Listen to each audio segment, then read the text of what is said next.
Alrighty guys, how's it going? My coil finally has showed up, and I haven't cracked the EFCO apart yet. A little disappointed on how it was shipped to me. It was just through in a little baggie. It wasn't protected at all, but I already know I got to do this from the previous coil, so I'm clamping them down here so I don't fray out the end of them. But everything, all the machine work that I did on him requires me to do this so I can get enough adjustment to clear the flywheel. And I'm hoping I can get down far enough. I really don't want to fray the end of that thing out.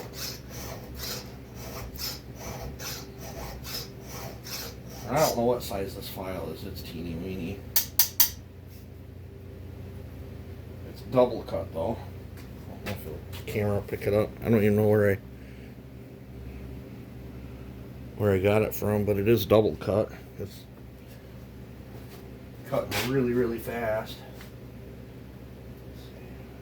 It's a little smaller than the hole, so I kind of gotta work it both ways.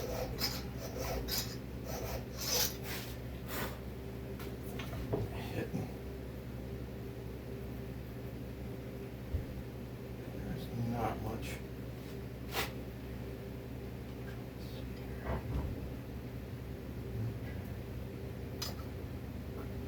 A little bit more.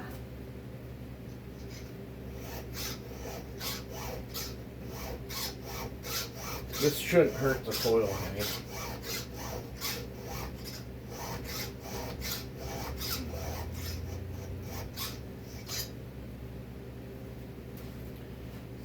Call. Show you what I'm doing.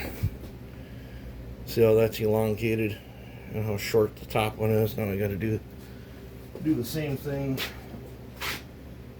the top, except for now, clamp it right like that. Now the other one, I used a small Dremel and I locked onto it with a pair of vice grips, but I have currently broke that bit, so I don't have that. That's why I'm using a super small chainsaw file. I can hear it vibrating a little bit.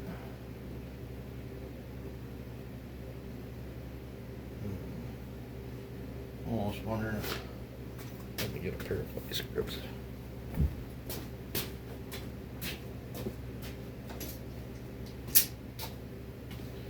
I don't want to fray that out.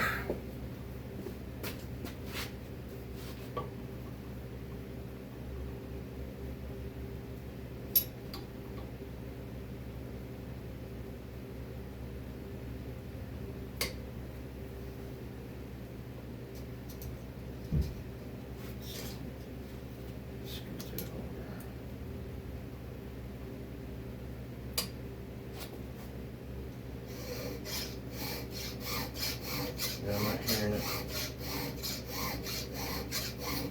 Side, there.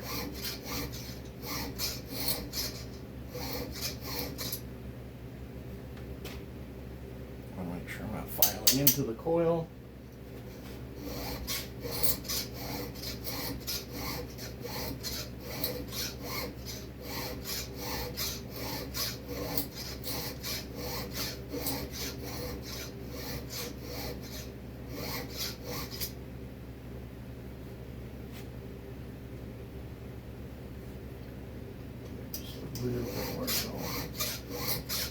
I'd rather take as much out as I can so I don't have to come over here and do it again. I didn't take enough out. If that makes any sense to you guys.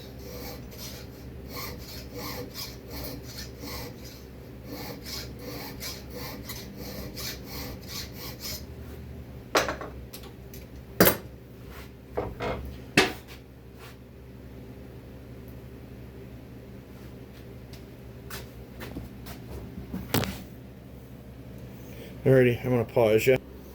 Alrighty, guys. This is the one out of the saw. This is the one I just bought. The only difference I can see is I've got a red boot on this one. This is off a Cub Cadet too. But it says CS15, CS15. We got a 1.3.26.09. So and this one's a 1.1.19.03. Don't know if that's some date code or what. I got the little pillar blocks. Let's click this thing.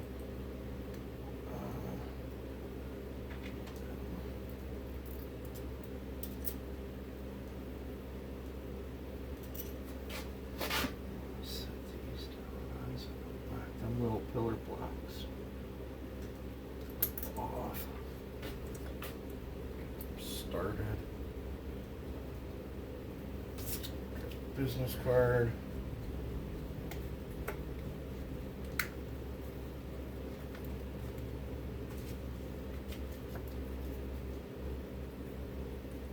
I've got some play in there, so I think I'm gonna keep it taut that way. That should give it the most timing.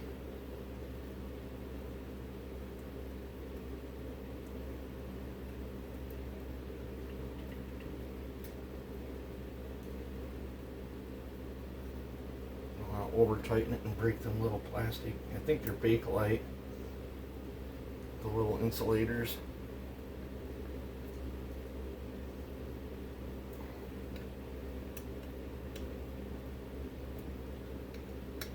Of course, you don't want it coming loose either.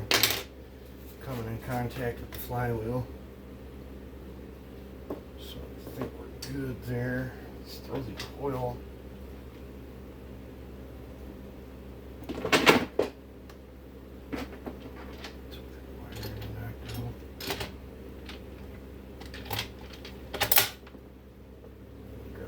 Tiny Torx.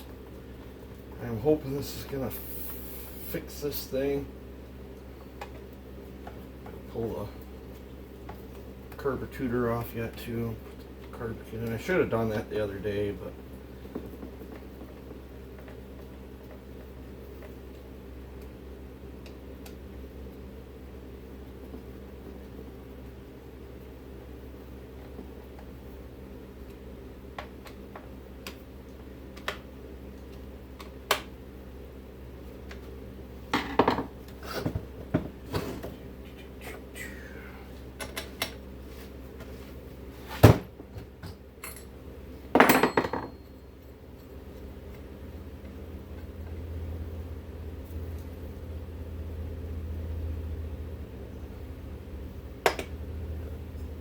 spark plug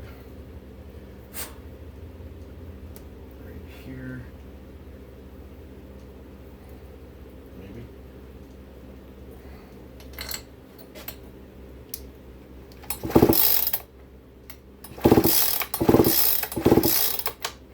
I'm going to shut my light off.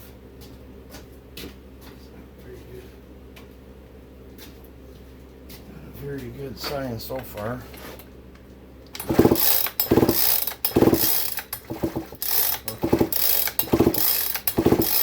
Spark.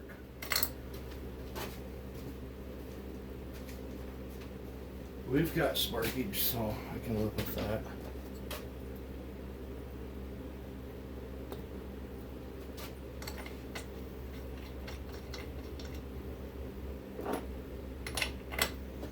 Stomach's growling. You know, hungry. You know, compress that little compressor washer, but not strip out the plug.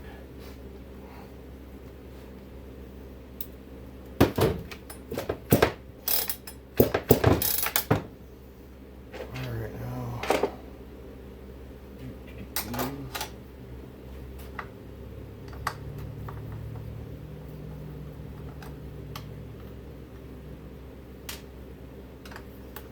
I did have a little bit of Loctite on there because there's Not a whole lot of threads holding them on.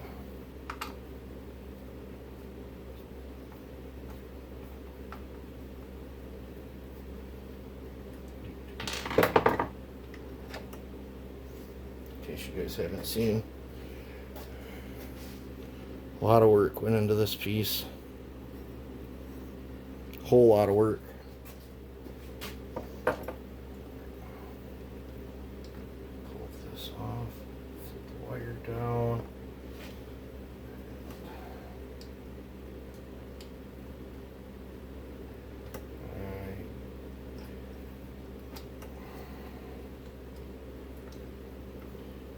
I got fuel on this. I'm gonna pause you guys. I'll bring you back when I get it off. I gotta drain the tank.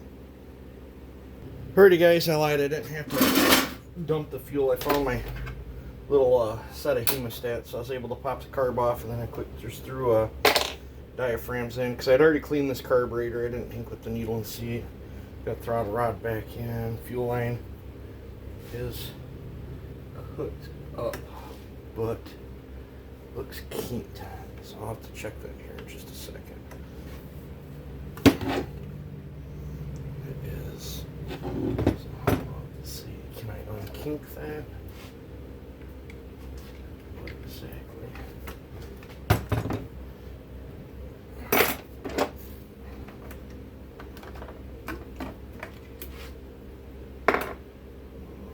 Flashlight. Pull. Line out.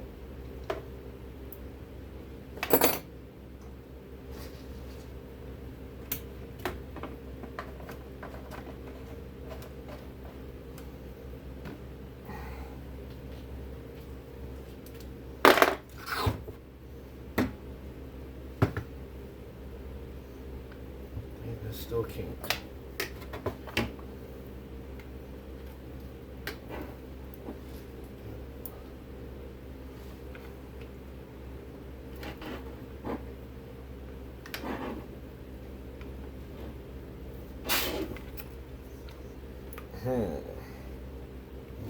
What is up with that?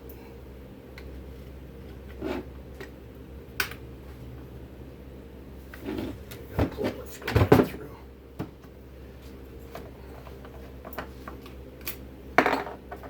Dang EFCOs.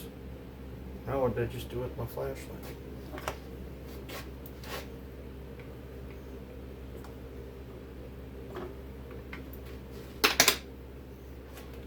I didn't think I pulled that much fuel line out, but maybe I did.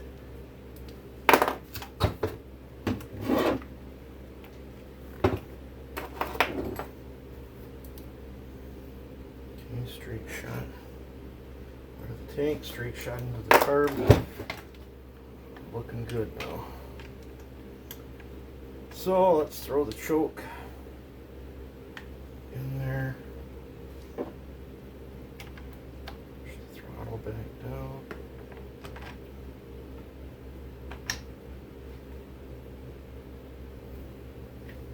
Set this in there. Find my Loctite.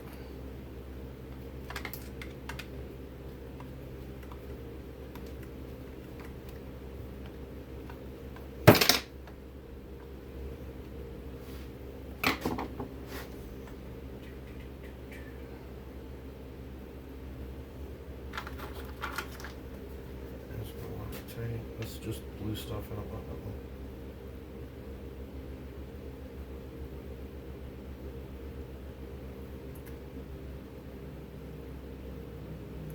Out of this stuff.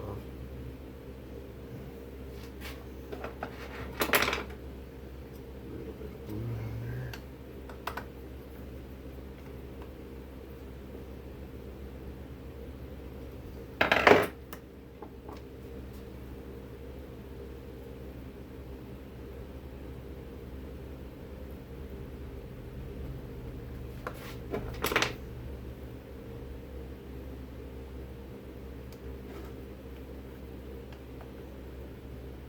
If I ever wanted more out of there, I just got to put that back in the mill and mill some more off or change the studs out to longer studs, but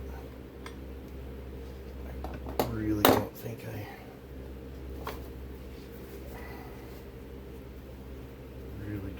need it.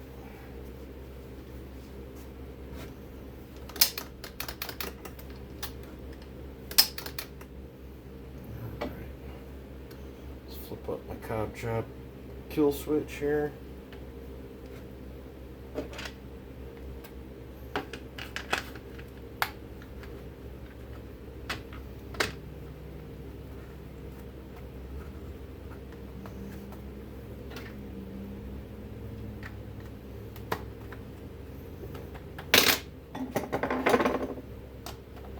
Already too carried away. Let's put the lid back on what little bit of Loctite I got left.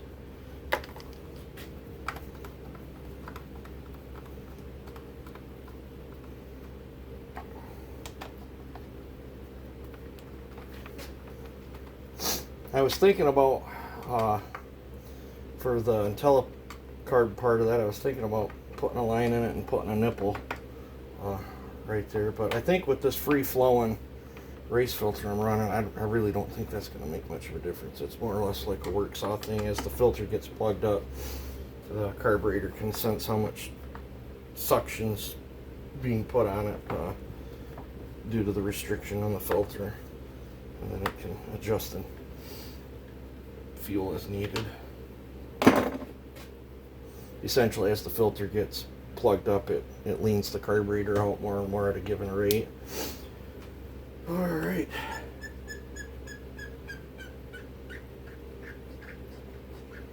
She primed up. Let's move this so I don't knock you guys over. Let's see if the hunk of junk will start.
I'm coming for you, Tanton. That's all I got left to just put the filter on. I should find a spot for this thing. If I'd have been thinking a little better, I could have left a little more tab, or I don't know, maybe I'll weld the tab on that when this is all said and done. For right now, it's fine. I'll zip tie it to the air filter if I got to. I don't care as long as I win. Yeah, I had the idle was set so high on this because this coil would only spark if you really ripped it over. So in order to stop the saw from just upping and quitting, I had to jack the idle way up on it. This coil is definitely working better. We'll give it a second to heat saturate in, and I'll give it another pull over. These things have It doesn't look like it's got good throttle response, but it does. If you guys, I'll show you here. If you look right here, look how far the trigger moves until it starts moving the throttle. And then I've got full throttle, so yeah. I'm coming for you, Tanton. Better be ready. He's probably gonna put up 3.5 horse or something. But yeah, that makes me feel good. It's back together and running. Acts a tad rich right now too with the new carb kit in there. I haven't touched the carburetor screws. I'm probably not going to until I get it out there, get the filter on it, and just start test cutting and tuning on the thing. I think I'm going to keep it at 32 to 1. Let's see if she will restart back up.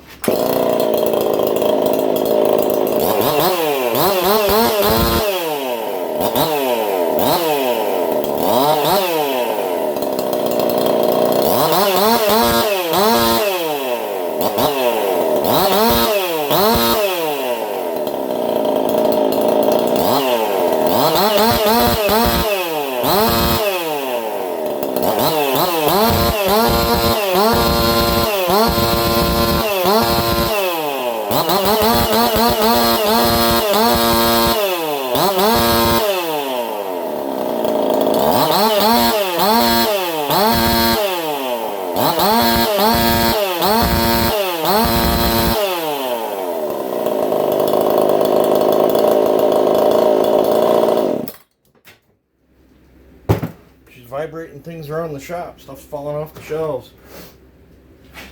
Ears are kind of paying for that now too. Yeah, guys.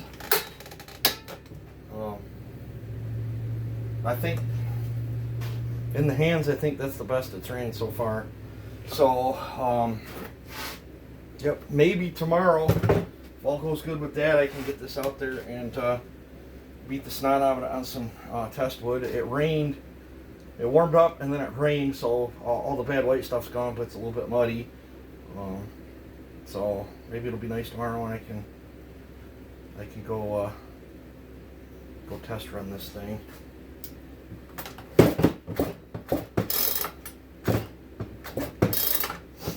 I'd have liked it to have a little bit more compression, but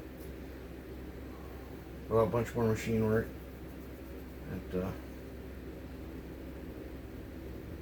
It's the way it is. So, air filter, top off fluids, test cuts tomorrow. I think I'm done annoying the neighbors tonight. Yeah, let me know what you guys think. You guys take it easy. Have a good one.